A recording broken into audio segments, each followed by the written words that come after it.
Saya orang yang bengis, jahat waktu itu. Tapi ketika saya rasakan sentuhan ini, jamahan, saya tahu itu jamahan karena seperti orang yang menjamah saya. Itu saya hanya nangis. Pastor, seorang preman itu nangis, itu air mata susah.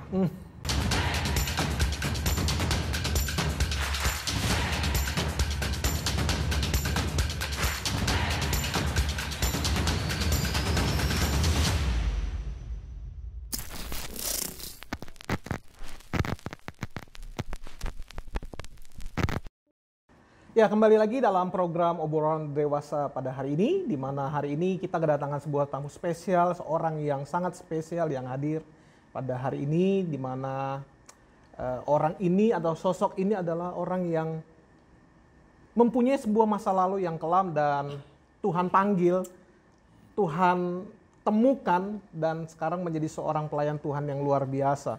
Masa lalu yang kelam tidak membuat masa depan kita menjadi terpuruk. Tetapi sekelam-kelamnya masa lalu kita, pada saat kita berjumpa dengan Tuhan, justru kita mendapatkan sebuah kepastian bahwa masa depan kita, masa depan yang menjadi berkat bagi orang lain. Nah, sebab itu nggak perlu berlama-lama, kita langsung saja sapa tamu kita pada hari ini, yaitu Brother Alvaro Aluceda. Selamat siang, pagi, sore, malam begitu ya, Brother. Apa kabar ini? Sehat-sehat. Sehat-sehat ya. Gimana kehidupan selama ini, semua baik-baik, aman-aman? Aman, terkendali. Terkendali ya, wah puji Tuhan. Nah hari ini Brother Alva ini merupakan sosok orang yang mungkin ada beberapa dari teman-teman yang sudah mengenal, ada juga yang belum juga mengenal, oleh sebab itu nggak ada salahnya kita minta untuk Brother Alvaro ini untuk memperkenalkan diri, siapa dia, dari mana, kok tiba-tiba muncul pada hari ini. Jadi kita langsung persilahkan kepada Brother Alva untuk mengenalkan diri. Oke, nama saya Marcel Alvaro Aluceda, biasa dipanggil Alva. Saya lahir di Manado secara khususnya, atau di kota Manado, Sulawesi Utara. Ya, jadi sudah menikah hari ini ya? Sudah menikah. Anak? Anak satu, istri satu. Wah, anak satu, istri satu. Mau tambah anak nggak nih kira-kira? Oh, mau tambah. Itu tidak ada di Alkitab, dilarang tambah anak. Oh ya, penuhilah bumi kata firman Tuhan ya. Jadi apa yang kita mau perbincangkan hari ini sebenarnya menarik. Judulnya pendekar menjadi pendeta. Wah. Apakah satu hal yang mungkin dari pendekar menjadi pendeta, dari orang yang punya masa lalu kelam menjadi seorang yang dipakai Tuhan. Oleh sebab itu pada hari ini mungkin Brother Alva bisa menceritakan sedikit latar belakang kehidupannya seperti apa dahulu, masa lalu yang dikatakan masa lalu yang kelam itu seperti apa kira-kira? Oke, bisa. Puji Tuhan. Memang di kota ini terkenal dengan kejahatan. Saya tinggal di salah satu tempat, situasi kondisi lingkungan itu memang agak memang rusak karena terlibat dalam pergaulan yang bebas. Narkoba itu hal yang biasa di daerah saya. Minuman keras itu hal yang biasa, apalagi obat terlarang.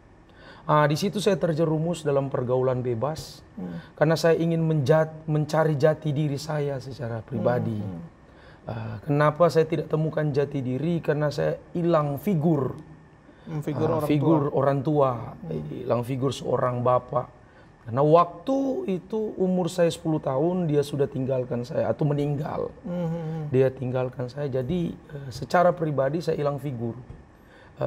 Saya dipelihara oleh seorang ibu yang juga tidak terlalu memperhatikan hidup saya. Makanya saya terjun dalam pergaulan bebas. Di sana saya mulai coba-coba. Saya ngerokok, coba-coba. Sejak 10 tahun itu ya? 10 tahun itu udah coba-coba memang ngerokok. Karena lingkungannya memang parah banget. Coba-coba ngerokok, coba-coba miras. Di situ saya temukan jati diri. Karena waktu saya melangkah masih belasan tahun itu sudah dikagumi orang. Jadi hal yang negatif dikagumi orang. Jadi saya merasa jati diri saya di situ. Jadi saya teruskan pergaulan itu. Sehingga saya merasa saya temukan posisi saya. Kalau di keluarga kan saya tidak temukan. Hilang figur, tidak diperhatikan juga orang tua. Justru pas di luar itulah orang-orang banyak memperhatikan dengan eksistensi diri. Ya, iya seperti itu. Jadi saya temukan di itu karena diperhatikan oleh orang. Sehingga satu titik saya masuk SMP, kira-kira umur 15-an SMP mungkin. Di situ saya terlibat penganiayaan. Oh, 15 di sekolah, tahun ya? Posisi sementara sekolah, jadi saya sudah menganiaya 2 orang wanita, pakai botol minuman, minuman bersoda. Nah, ketika itu saya pukul dan kena 2 orang itu di pelipis mata, dan orang tuanya tidak terima dan orang tuanya lapor di pihak kepolisian. Nah, di situ saya dimasukkan ke dalam penjara. 15 tahun masuk penjara itu? 15 tahun masuk di dalam penjara. Itu posisi masih SMP, 15 tahun. Masuk di dalam penjara, kira-kira 13-15 tahun. Nah, kira-kira waktu saya di dalam, saya dikagumi begitu. Jadi, ih kamu hebat. Jadi orang-orang yang ada di dalam penjara kagum, kamu hebat. Saya dikasih motivasi yang salah. Kamu hebat, masih SMP udah masuk penjara, nama kamu pasti akan terkenal. Ya seperti itu. Jadi saya juga lebih diteguhkan. Jadi ternyata saya jadi orang hebat. Sudah dikagumi oleh yang lebih tua dari saya. Nah, berarti ini bukan masuk penjara anak ya, penjara umum? Penjara umum. Penjara umum. Jadi langsung dimasukkan ke penjara umum waktu itu. Di situ saya lihat situasi kondisi penjara. Waktu itu belum bertato kan. Jadi waktu itu saya coba-coba untuk, kelihatan hebat kalau bertato di tangan. Bertato di leher, kelihatan ditakuti lah begitu. Tapi saya jalani posisi waktu saya dalam penjara. Saya melihat situasi kondisi penjara bahwa saya direspon dengan baik orang-orang, dikasih motivasi bahwa kalau kamu keluar, kamu sudah masuk dalam penjara, pasti kamu jadi orang yang terkenal, jadi orang yang top. Jadi bukannya dalam penjara menjadi satu proses perubahan hidup, justru menjadi satu bagian untuk memperkuat bahwa inilah jati diri saya begitu ya. Seperti itu. Jadi semakin merasa wah ini saya orang yang ditakuti banyak orang begitu. Iya begitu. Saya makin merasa saya ditakuti banyak orang kalau saya keluar nanti. Seperti itu ya. Singkat cerita, saya keluar dari penjara. Berapa tahun di dalam penjara? Kalau waktu masih SMP memang tidak lama. Cuman kira-kira sekitar 2 mingguan di dalam, karena saya posisi masih anak di bawah umur, jadi dikasih dispensasi untuk bisa penangguhan penahanan. Waktu penangguhan penahanan dengan keluarga korban dan saya diizinkan karena waktu posisi masih sekolah. Jadi saya diberikan keringanan. Nah, singkat cerita, waktu diberikan keringanan, saya keluar. Saya temukan di luar bukan saya berubah. Waktu SMP, saya dilihat orang sejaman saya langsung dibilang, ini baru keluar dari penjara. Jadi mari kita pukul orang ya, pukul orang lagi. Di jalanan memang nonjokin orang, jadi lebih dikenal begitu. Sehingga satu titik waktu berlalu, saya sudah lebih dikenal orang, apalagi secara khususnya di kota Manado. Saya mulai pakai barang tajam. Kan waktu SMP biasa pakai tangan kosong.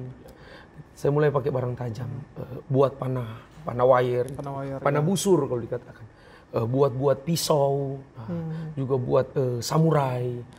Saya sudah cari-cari barang-barang itu, lebih kelihatan hebat maksudnya. Menarik, berarti ada peningkatan dari tangan kosong sekarang senjata begitu. Pakai senjata tajam. Lebih menarik karena pertumbuhan umur kan sudah bertambah. Keberanian juga semakin bertambah dan saya tahu lawan tanding juga makin hebat-hebat waktu itu karena sudah capai titik dewasa kan, pemuda, dari remaja ke pemuda. Sehingga satu titik berjalan saya lakukan satu kejahatan, yaitu saya merampok. Karena kalau posisi saya waktu itu memang sudah dikenal orang. Jadi ketika ada tamu-tamu dari luar datang atau preman-preman dari luar, saya harus layani mereka dengan minuman ya, keras. menyajikan kepada mereka lah ya. Saya tidak punya keahlian untuk bekerja waktu itu. Yang ada hanya malakin orang, Ya. rampok, jamret. Iya. Nah, itu yang ada di dalam pikiran saya. Mencari uang dengan hal yang mudah. Nah, itu di dalam pikiran saya seperti itu. Sehingga saya dicari oleh anggota kepolisian. Tim Suspolda khususnya, secara khusus. Menjadi buronan polisi. Nah, sehingga saya juga terlibat di hal yang besar. Ketika mulai meningkat kejahatan yang saya lakukan, saya sudah ciptain uang palsu.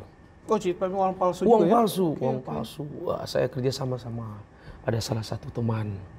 Jadi uang palsu, saya juga lebih ke narkoba, baru obat-obat terlarang itu saya menjual. Jadi jual. Nah itu, sehingga satu titik polisi mungkin udah marah mungkin karena sudah banyak kasus yang saya lakukan, sehingga satu titik saya langsung dikasih surat sebagai seorang DPO. Daftar pencarian orang. Nah di situ saya mulai buron. Berarti langsung lari meninggalkan Manado ini atau masih di Manado? Masih di Manado, tapi pindah-pindah tempat. Dari Manado, Tondano, dan setiap daerah saya pindah. Nah, dan saya ditangkap oleh polisi waktu itu posisi. Waktu saya di Manado, saya balik ulang dari luar daerah, saya balik ke Manado, saya kira posisi sudah aman, karena saya sudah lari berapa bulan, ternyata kalau DPO memang daftar pencarian orang dikasih keleluasan, terus ketika saya sampai di Manado, saya ditangkap, saya disergap di situ. Ketika saya disergap, saya masuk dalam penjara. Itu tahun 2010. 2010. Saya jalani karena banyak kasus yang saya lakukan, tindak kejahatan, tarkam, buat panah dan lain sebagainya, barang-barang. Memang waktu itu posisi saya di dalam penjara. Saya masuk lagi dalam penjara, saya jalani di dalam penjara dan saya dikirim di lembaga permasyarakatan. Di sana saya dididik. Ketika saya dididik di sana, saya melihat situasi di sana itu lebih sulit daripada yang ada di Polresta. Jadi lembaga lebih sulit. Lebih sulit. Ya. Makan sulit, jarang besukan. Itu pokoknya batin itu tersiksa bakti. Kayak ditekan begitu. Lihat kiri tembok, lihat kanan tembok. Tidak leluasa. Karena di dalam lembaga itu kita jalani hukuman berbeda dengan di Polresta. Polrestanya 2 minggu, di sana itu sekitar 2 tahun ke bawah lebih begitu. Jadi di sana agak tertekan memang. Secara psikologi ya tertekan. Psikologi, sulit makan karena kita mau makan di sana punya jam makan. Sulit minum. Meminum di dalam penjara itu pakai tong itu yang sudah kuning, baru itu direbus air di situ. Jadi kita minum air yang sudah kuning. Mau makan saja untuk makan nasi. Itu saya lihat masih dipakai skop begini. Seperti skop semen gitu ya. Skop semen. Kita lihat kehidupan karena memang banyak kan yang ada dalam penjara. Jadi kita jalani. Ya penjara merupakan hal yang sengsara dalam hidup saya. Itu penjara. Ya, tapi dari orang yang keras seperti ini kira-kira secara hati kan keras nih. Secara jiwa juga keras. Istilahnya pendekar lah begitu. Tapi apakah memang dari seorang pendekar ini sampai akhirnya sudah menikah, apakah memang punya cinta di situ? Sehingga bisa bertemu dengan pasangan, memutuskan menikah, atau memang bertemu pasangan dulu sesudah bertobat atau sebelum bertobat begitu? Karena kan mungkin kalau perempuan begitu ya, apalagi wanita-wanita melihat orang-orang, wah ini kayaknya beringas, ini kayaknya keras hidupnya. Bagaimana nanti kalau saya berumah tangga sama dia? Apakah memang itu akhirnya mempengaruhi kehidupan asmara lah, kehidupan rumah tangga begitu dengan pasangan? Iya, memang mempengaruhi karena wanita juga yang saya temukan dia juga sama seperti saya. Dia juga dalam dunia yang keras juga. Dalam dunia yang keras. Jadi wanita, secara khususnya yang ada di Manado, yang Saya cinta lah. Saya pilih, ya pastilah ada cinta. Tapi kan memang banyak terlibat dalam kejahatan, kekerasan. Itu tidak percaya diri untuk menyatakan cinta kepada seseorang. Nah, seperti itu. Nanti timbul cinta ketika ada respon. Oh, dia sana hebat. Jadi respon-respon kehebatan seorang preman. Nah, jadi saya juga respon sikap-sikap seperti itu. Ketika dia mulai menyatakan cinta. Jadi saya respon, pastilah ada cinta. Nah, di situ saya mulai melihat satu posisi, saya tanya lebih dalam, ternyata dia juga sama seperti saya. Dia kehilangan figur seorang ayah. Berarti memang ini sebelum bertobat. Sebelum bertobat. Oke. Berarti memang dia bisa melihat bahwa sosok ini adalah sosok yang bisa melindungi saya karena memang orang yang tangguh, orang yang berani begitu ya. Karena memang ada di dalam dunia yang sama. Dalam dunia yang sama. Oke. Menarik. Nah, lalu bagaimana mungkin bisa panggilan pertobatan itu seperti apa? Apakah mungkin dalam kehidupan yang keras seperti demikian memungkinkan untuk mengalami sebuah pertobatan dalam hidup? Atau jangan-jangan ini pertobatan yang palsu begitu? Ada orang kan yang beranggapan seperti itu. Ini nggak mungkin lah dia berubah, nggak mungkin dia bertobat. Oh, masa lalunya saja kelam, kehidupannya aja nggak benar begitu. Apakah mungkin untuk seseorang berubah? Nah, kalau secara pribadi saya katakan mungkin. Mungkin orang berubah. Tetapi ketidakpercayaan seseorang itu menilai dari sikap dan tingkah laku. Nah, secara pribadi kan waktu itu saya keluar dari lembaga juga. Dan saya dinilai oleh lingkungan, keluarga tidak bertobat, tidak berubah lagi. Jadi yang masuk lembaga ini keluar belum bertobat di situ. Belum bertobat di situ. Jadi tingkah laku, sikap tidak membuat orang percaya bahwa penjara itu bisa mengubah seseorang. Bahkan saya terlibat kejahatan yang lebih luas. Karena kalau seseorang ada di dalam penjara, dia tidak berubah, tidak bertobat, pasti lebih buruk itu. Pasti lebih buruk. Karena saya alami situasi kondisi penjara. Saya bertemu dengan pencuri mobil, saya bertemu dengan pencuri handphone, saya bertemu dengan pencuri rumah. Jadi kita gabungkan itu. Bahkan orang-orang yang mungkin kejahatannya jauh lebih tinggi dari kita. Jauh lebih tinggi. Pembunuhan, itu kita sama-sama kita ngobrol dan kita satukan itu untuk rencana ke depan di luar. Bahkan gak heran bisa belajar sesuatu yang baru. Kejahatan baru dimunculkan juga bisa. Makanya penjara tidak bisa mengubah seseorang.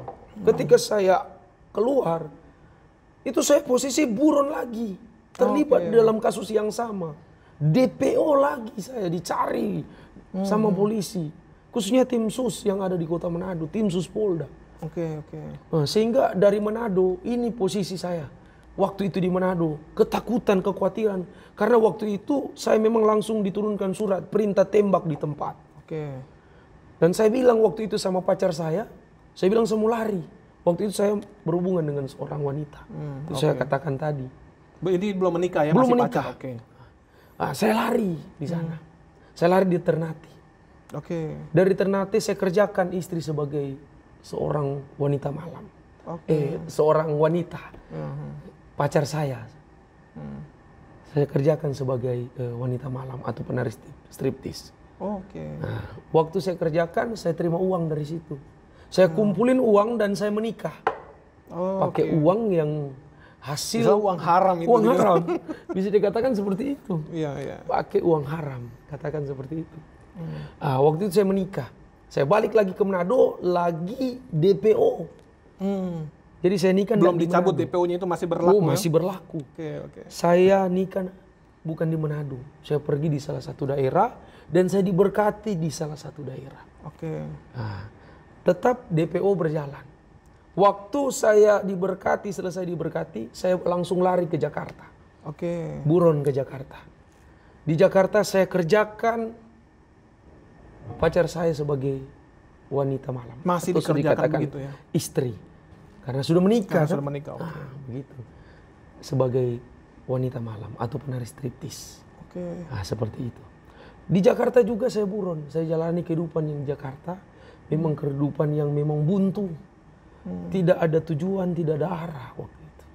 Saya tidak punya keahlian apa-apa ke Jakarta. Saudara pun tidak punya. Saya cuma punya satu teman yang istrinya dia kerjakan sebagai seorang penari striptis juga. Sama begitu ya? Sama. Jadi dia katakan, kamu pengen kerja, istrimu pengen kerja, oh istri saja pengen kerja. Jadi dia kerjakan istri sama seperti dia kerjakan istrinya juga. Jadi kerjakan sebagai seorang penari striptis. Nah, ada kehidupan di sana, pepatah kuno bilang sekejam-kejamnya ibu tiri, lebih kejam ibu kota. Ya. Nah, seperti itu. Jadi saya harus berjuang di sana dengan kehidupan yang salah. Ya, seperti itu. Nah, kira-kira singkat cerita, di Jakarta saya buronan lagi. Saya terlibat satu masalah dengan bos saya. Nah, saya buron, saya dicari sama preman karena bos saya seorang mafia. Saya dicari sama polisi, dia juga pakai anggota polisi karena dia seorang yang terkenal di Jakarta. Saya lari dari Jakarta, tujuan ingin ke Bali. Nah, tujuan ingin ke Bali. Nah, di Bali ini perjumpaan pribadi saya dengan Tuhan. Di Bali justru. Iya, di Bali justru. Saya pikir di Bali itu 1000 pura kan. Saya pikir saya tidak bisa lakukan apa-apa di sana. Tetapi waktu saya tiba di Bali, saya buron dan lari ke Bali, kehidupan seperti biasa saya jalani. Jadi saya kerjakan lagi istri saya sebagai seorang penari striptis. Di Bali juga, di Manado, di Jakarta, di Bali juga. Manado, Jakarta, Bali sama, hal yang sama. Sehingga kehidupan saya di sana seperti biasa. Jadi miras, narkoba, obat-obat terlarang. Namun saya katakan di Bali merupakan perjumpaan pribadi saya dengan Tuhan. Di situ sesuatu yang belum pernah saya rasakan, Pastor. Di dalam hati saya ini, kalau ceritakan tentang Bali, saya mengingat momen yang tidak pernah terlupakan, Pastor. Karena di saya mengalami Tuhan secara pribadi. Waktu saya sementara tunggu dia pulang kerja, Pastor. Waktu itu saya mengalami satu momentum yang tidak pernah saya rasakan sebelumnya. Itu dalam hati saya, dalam pikiran saya itu sesuatu yang berbeda. Uang saya sudah rasakan, kenikmatan, narkoba, obat terlarang saya sudah rasakan. Tapi hal ini belum pernah saya rasakan sebelumnya. Saya bicara waktu itu dalam ketidakmampuan saya. Kenapa? Waktu saya lagi menunggu, waktu itu saya kena satu sakit penyakit yang saya derita waktu itu. Ketika diperiksa saya kena serangan jantung, komplikasi. Dikatakan pembengkakan jantung, lagi tunggu istri pulang kerja. Dan saya dilarikan, dibawa ke rumah sakit. Kalau Pastor pernah ke Bali, rumah sakit itu rumah sakit Sangla, rumah sakit umumnya ada di sana. Dan saya dibaringkan. Waktu itu dalam ketidakberdayaan, saya hanya nangis. Saya hanya nangis waktu itu. Dan yang antar saya istri dan teman-teman saya. Dia juga nangis. Waktu saya dipakai perekam jantung, pokoknya alat-alat medis lah, saya sudah dipakai. Saya hanya nangis lihat ke atas, pikiran jadi kosong. Ketika saya nangis, saya ucapkan satu kalimat. Saya bilang, Tuhan, saya ingat Tuhan waktu itu. Kalau ada kesempatan, beri saya kesempatan satu kali lagi. Saya ingin berubah. Ketika saya ucapkan hal yang demikian, saya dengar audible suara Tuhan. Audible ya? Secara audible. Dia bilang, dia panggil nama saya.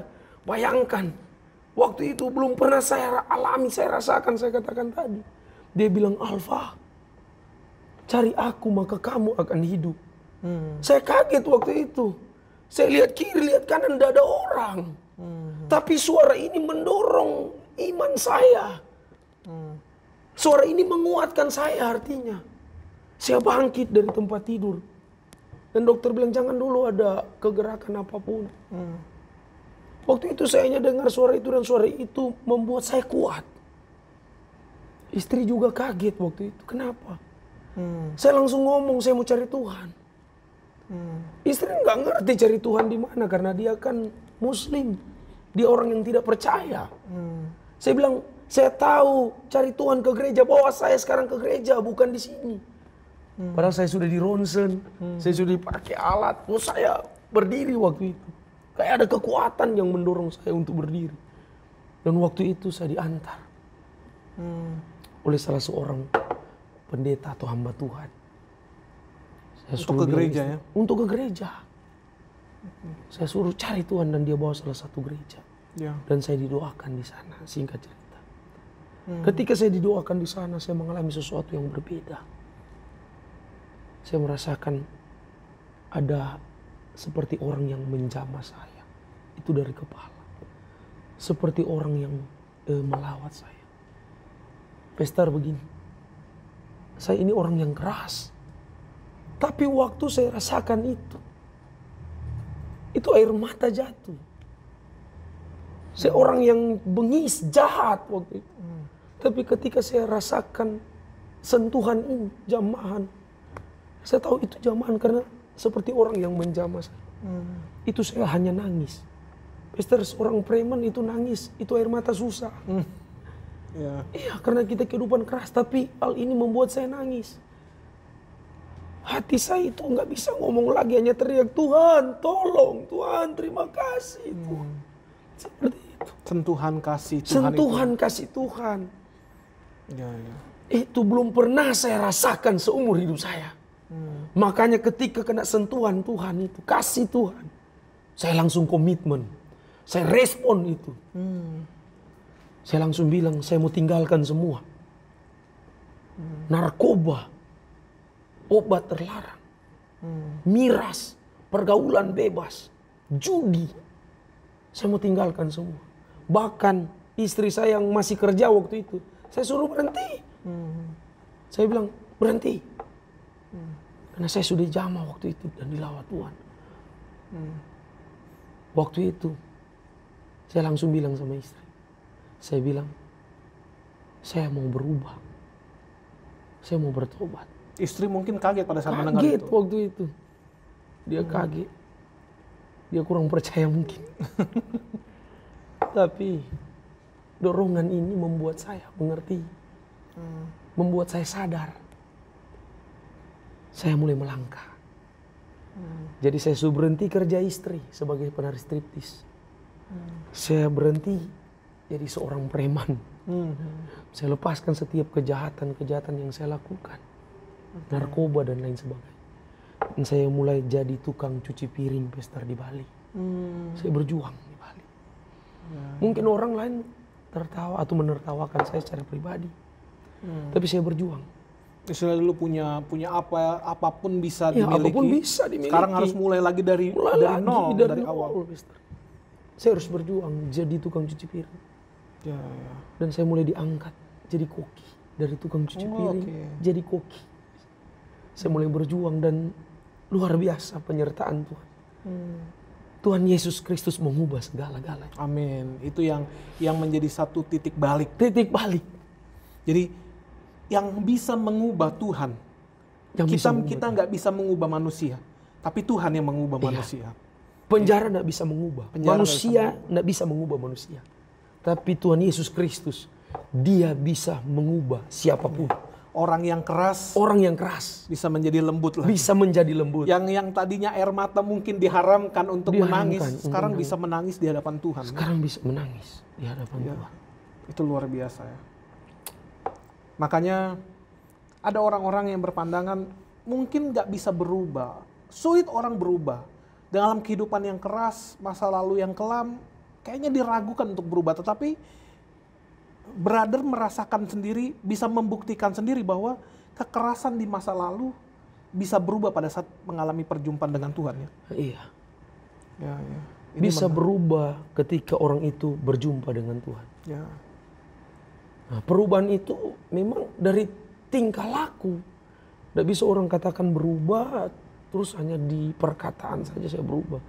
Karena orang bakal percaya kalau tingkah laku kita sudah berubah. Melihat kita. Dan itulah yang Tuhan katakan kan. Sehingga pada saat mereka melihat perbuatanmu, mereka mempermuliakan Bapa di sorga. Seringkali perbuatan itu justru lebih kuat dibandingkan sebuah perkataan.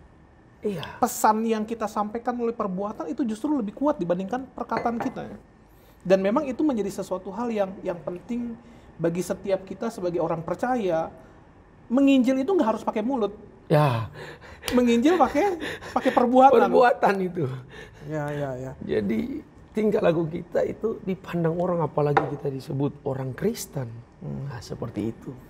Makanya sekarang pada saat sudah berkomitmen hidup sungguh-sungguh untuk Tuhan, menjadi seorang yang dipanggil menjadi hamba Tuhan, karena sekarang kan sudah menjadi hamba Tuhan nih. Ya, puji Tuhan. Tadi itu masa lalu, kehidupan yang sudah lama begitu. Ya. Sekarang sudah mengalami perjumpaan dengan Tuhan, hidupnya sudah diubahkan dan mendedikasikan diri menjadi seorang pelayan Tuhan, betul begitu? Ya, benar. Dan yang luar biasanya teman-teman bahwa Brother Alpha ini aktif untuk menginjil, terlibat di dalam penginjilan-penginjilan, nggak hanya berdiri di mimbar gereja, tetapi justru pergi ke jalanan-jalanan yang kita nggak tahu siapa yang kita temui, apa latar belakang mereka, apa yang mereka perbuat, apa yang mereka lakukan selama ini, kita mungkin nggak tahu di jalanan. Tetapi ini yang Brother Alpha lakukan. Dia terjun ke jalanan, dia pergi ke jalanan, dia menjumpai banyak orang untuk memberitakan bahwa Tuhan bisa mengubah manusia. Sekeras apapun kita, sekelam apapun masa lalu kita, Tuhan bisa mengubah kita. Bukan begitu ya? Ya, jadi, seperti itu. Jadi kenapa harus jalanan untuk melakukan itu? Kenapa harus di jalanan? Memang karena kehidupan latar belakang saya memang di jalanan. Okay. Seperti itu. Jadi sudah tahu karakteristik orang-orang yang ada di jalanan. Orang-orang yang ada di jalanan. Oke, menarik. Ya. Kira-kira seperti itu. Oke, ya. Artinya yang selama ini sudah dilakukan kan sudah berkali-kali. Bahkan kalau teman-teman melihat beberapa klip yang teman-teman lihat hari ini, kita akan melihat bahwa banyak sekali kegiatan-kegiatan penginjilan di jalanan dilakukan, bertemu mungkin sudah ribuan orang, dan pertanyaannya begini, apakah penginjilan di jalanan yang dilakukan oleh Brother Alpha dengan teman-teman yang lain menjadi efektif untuk mengingatkan kepada mereka bahwa Tuhan sanggup mengubahkan kehidupan kita? Apakah efektif dalam penginjilan? Apakah orang hanya berkata begini, harusnya kalau mencari Tuhan datangnya ke gereja begitu? Tapi kenapa itu bisa dilakukan justru di jalanan? Iya, saya katakan memang sangat-sangat efektif. Bukan berarti orang ke gereja salah. Seperti itu. Sangat efektif. Kenapa? Karena orang-orang yang saya jumpai di jalan, contohnya di pertigaan lorong, di Leput, itu memang latar belakang saya sering nongkrong di situ. Jadi orang sudah kenal. Iya, orang sudah tahu orang nih siapa ini dia. Orang sudah sekelam tahu. apa masa lalunya orang sudah tahu, betul. Jadi sangat-sangat efektif. Karena orang-orang yang saya jumpai juga memang mereka juga ya nggak pernah ke gereja. Makanya banyak juga mungkin orang Kristen juga di situ ya, tapi nggak ke gereja ya. Jadi kalau mereka cuma duduk di pertigaan, duduk di jalanan begitu, mereka lihat kan situasi yang berbeda. Ada dikatakan pepatah bilang kalau mereka mau ke gereja mungkin jam gereja jatuh. Itu perkataan-perkataan begini membuat orang-orang ini, terlebih khususnya latar belakang sama seperti saya, itu nggak mau ke gereja. Jadi rasa risih untuk ke gereja. Apa mungkin takut dihakimi, merasa kayaknya kalau saya masuk ke gereja saya nanti dihakimi, orang salah satunya pandang negatif saya begitu. Iya, salah satunya begitu. Itu yang seringkali juga ditemui di jalanan. Seringkali di jalan.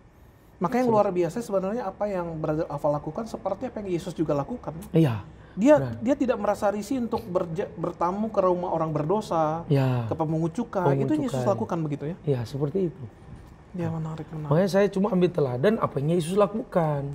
Jadi saya juga ikut apa yang Yesus lakukan. Seperti itu. Menjumpai orang-orang yang di jalanan. Ada bahkan yang lagi sementara minuman-minuman keras. Lagi mabuk. Mungkin sambil miring-miring. Ikut ibadah, kita sampaikan firman Tuhan, kasih kesaksian ke mereka mungkin begitu. Iya, kasih kesaksian. Mungkin saya secara pribadi banyak diintervensi orang. Ngapain buang mutiara ke babi begitu? Dikatakan seperti itu, pasti tidak didengar, enggak. Karena saya tahu posisi saya waktu itu. Saya tahu saya datang sebagai apa. Saya tidak menghakimi mereka. Waktu mereka itu saya peluk mereka. Saya bilang masih ada Tuhan yang bisa mengubah. Mungkin kamu hancur, kamu rusak, tidak dianggap keluarga, tidak dihormati, tidak dihargai. Saya datang bawa kasih Tuhan. Sebagaimana kasih Tuhan mengubah hidup saya secara pribadi. Amin. Seperti itu. Dan mereka tidak rasa dihakimi. Malah mereka datang minta didoakan. Jadi istilahnya begini, mereka berani terbuka, justru itulah awal pemulihan mereka. Seperti itu, Pastor. Ya. Berani terbuka awal pemulihan mereka. Berarti memang ini menjadi satu catatan bagi kita semua sebagai gereja-gereja Tuhan. Seringkali gereja punya stigma di mata-mata orang yang dalam kehidupan seperti Brother Alpha ini, wah kalau saya nanti masuk gereja, saya dihakimi. Kalau saya masuk ke gereja, orang akan pandang saya negatif. Orang akan melihat bahwa saya ini kehidupannya nggak benar, nggak layak untuk berdiri di gereja. Justru dari kesaksian Brother Alpha ini mengingatkan kepada kita bahwa Yesus justru mengasihi orang yang berdosa. Dan Yesus datang bagi mereka yang berdosa, bukan bagi mereka yang merasa dirinya benar. Ini mungkin menjadi satu hal, menjadi satu momen untuk kita berbenah diri sebagai gereja Tuhan. Ayo, kita sebagai gereja harus bisa membuka tangan dan membuka pintu bagi mereka-mereka. Karena kalau mereka tidak mengalami penerimaan sebagaimana mereka mau diterima, justru pesan firman Tuhan, perjumpaan mereka dengan Tuhan, gereja lah yang menghambatnya. Maka dari itu, ini menarik untuk kita sama-sama gumuli dan renungkan sebagai gereja-gereja bahwa Yesus mengasihi semua kita. Ya. Dan Yesus bisa mengubah, mampu mengubah sekelam apapun, sekejam apapun, sekeras apapun kehidupan dan masa lalu kita. Tuhan mampu mengubah setiap kita semua. Nah, sampai berapa lama, kapan, sampai kapan penginjilan-injilan ini akan terus dilakukan oleh Brother Alpha? Sampai di mana Tuhan Yesus datang kedua Sampai kali. Tuhan datang kedua kali. Waktunya berjuang terus. Karena memang ini sudah menjadi satu panggilan. Jadi satu panggilan, jadi satu tugas. Maka memang Tuhan memanggil kita, menyelamatkan kita untuk kita menyelamatkan orang lain. Kita diberkati untuk memberkati orang. Luar biasa, menarik. Jadi kira-kira nih, visi ke depan yang Brother Alpha mau sampaikan apa? Apa yang kira-kira Brother Alpha pikirkan, saya mau melakukan banyak hal. Siapa tahu dari teman-teman yang mendengar acara ini, mereka menemukan juga satu passion, menemukan satu hal bahwa, wah ini kayaknya panggilan saya sama. Bahwa saya harus melakukan langkah besar, karena Tuhan sudah menyelamatkan saya dipanggil untuk menyelamatkan orang lain. Tuhan sudah memberkati hidup saya harus memberkati kehidupan orang lain. Mungkin bukan dalam hal materi saja, tetapi keselamatan itu berkat terbesar yang kita terima. Teman-teman, Bapak Ibu Saudara sekalian. Sehingga Tuhan memanggil kita untuk kita juga bisa menyelamatkan orang lain. Makanya amanat agung Tuhan Yesus menarik dalam Matius 28 ayat 18, 19, 20. Karena itu pergilah, jadikanlah segala bangsa muridku. Ini menjadi satu amanat terakhir Tuhan untuk menjadikan segala bangsa muridnya Tuhan. Nah, kira-kira adakah visi misi, sebuah kerinduan yang belum tercapai, yang masih ingin dikerjakan dalam kehidupan secara pribadi, pelayanan, panggilan yang Brother Alpha ingin selesaikan? Atau seperti, saya rasa ini satu tugas yang Tuhan beri sama saya yang belum saya selesaikan. Siapa tahu di dalam momen hari ini ada orang-orang yang mempunyai calling yang sama, yang selama ini masih bingung akan panggilan Tuhan.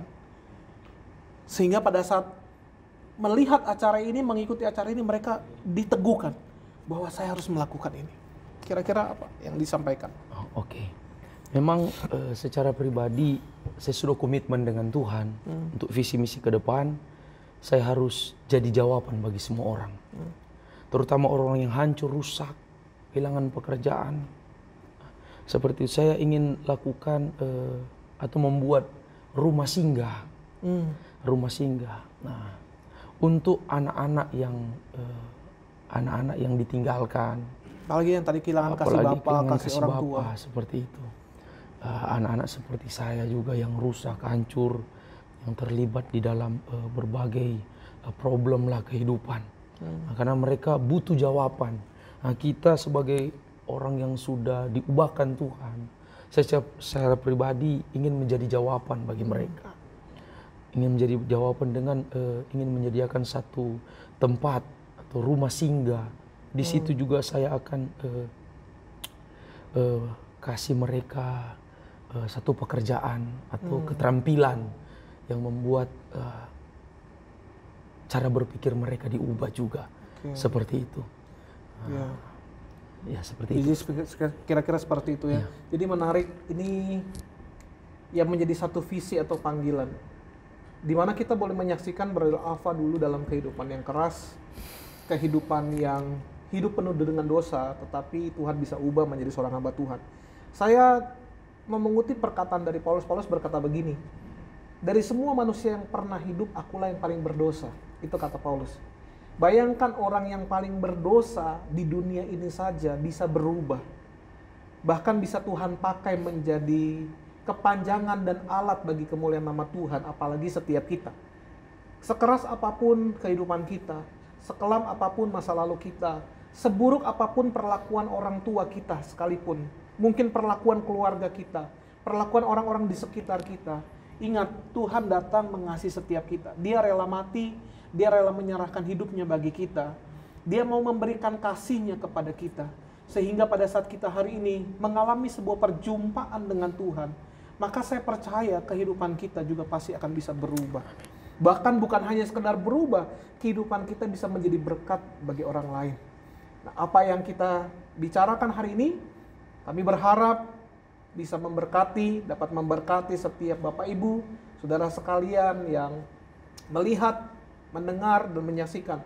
Kalau Bapak Ibu mendapatkan sesuatu pada acara hari ini, bisa tuliskan di kolom komentar yang ada di bawah Bapak Ibu, untuk kita juga bisa mendengar kesaksian dari Bapak Ibu. Atau dari setiap saudara semua yang mungkin mempunyai satu pergumulan, seperti yang Brother Alpha pernah alami.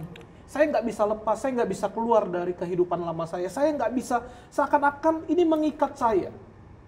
Saya terikat di sini. Dan memerlukan sebuah topangan doa. Setiap saudara semua juga bisa menuliskan di dalam kolom komentar, supaya kami bisa bersama-sama berdoa bagi saudara semua, sehingga kuasa Tuhan itu terjadi. Kita percaya Tuhan tidak pernah dibatasi oleh apapun juga. Tuhan gak dibatasi oleh ruang, Tuhan gak dibatasi oleh waktu, kuasanya berlaku terhadap setiap kita semua. Sebab itu kita akan mengakhiri acara ini, dan pada saat kita mengakhiri acara ini, saya akan meminta Brother Alpha berdoa juga untuk semua kita yang mengikuti acara ini, sehingga kita percaya kuasa doa orang benar, bila dengan yakin doakan besar kuasanya. Biarlah apa yang saudara, Bapak Ibu alami hari ini, percayalah Tuhan sanggup mengubahkan kehidupan kita. Oleh sebab itu saya persilakan Brother Alpha untuk berdoa bagi kita semua. Baik, mari kita satu di dalam doa. Kami bersyukur buat anugerah-Mu yang besar bagi kami, Tuhan. Kami tahu tanpa Tuhan kami tidak bisa berbuat apa-apa. Maka dari itu kami butuh Tuhan untuk menghampiri hidup kami, agar kami mengalami Engkau secara pribadi. Dan kami tahu pribadi-Mu sudah cukup untuk mengubah hidup kami. Untuk mengubah setiap hati kami. Dan kami percaya Tuhan, ketika hati kami diubah, kami bisa jadi berkat bagi banyak orang. Dan hamba berdoa hari ini secara khususnya, mungkin dari keluarga-keluarga yang belum diubahkan, rumah tangga yang belum diubahkan, anak-anak yang belum diubahkan. Hamba berdoa hari ini jamahan dan lawatan Tuhan mengubah setiap kehidupan mereka. Di dalam nama Yesus Kristus. Jamahan lawatan Tuhan mengubah segala sesuatu. Dari gelap ke terang yang ajaib. Dan hamba selaku hamba Allah berdoa di dalam nama Yesus. Percaya kuasa-Mu, percaya mujizat-Mu itu masih ada sampai hari ini.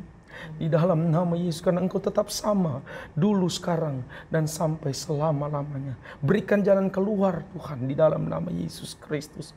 Yang kehilangan arah, kehilangan tujuan, Tuhan kasih arah dan tujuan hari ini dalam nama Yesus. Baik dalam pekerjaan mereka, baik dalam usaha mereka, baik dalam rumah tangga mereka.